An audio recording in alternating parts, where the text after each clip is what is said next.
Жастарды арбаған жасырын қауіп.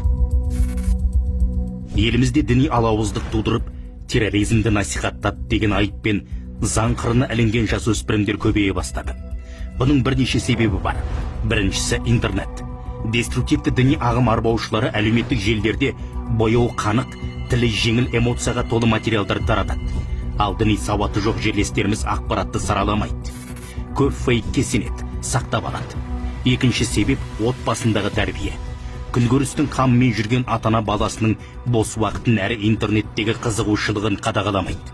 Компьютерлік ойындар, буллинг, психологиялық күйзеліс, құқықтық сауатсыздық көпті құрдымға құлатуда. Өтпелі кезеңде ортасымен жиі жанжалдасатын жасөспірімдер жылы сөйлеген жатты жақын тартады. Арандатушыға арбалғанын өздері де байқамайды. Ал үшінші себеп әлеуметтік жағдай. Істі болғандардың оқиғасын сараласақ, көбі тұрмысы төмен не толық емес отбасында тәрбиеленген. Деструктивті діни ағым қиын жағдайда күйзеліп жүргендердің сеніміне кіру үшін жанашырлық танытқан болады. Материалдық жағынан қамқор бола жүріп, уытты уағыздарымен ақыл ойын шектеп, ақыры өздеріне бағыныш етіп қояды.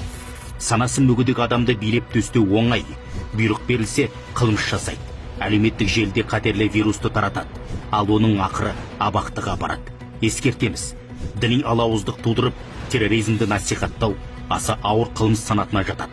Сондықтан жазасы да қатал. Ал бұл үшін қылмыстық жауапкершілік 14 жастан басталады.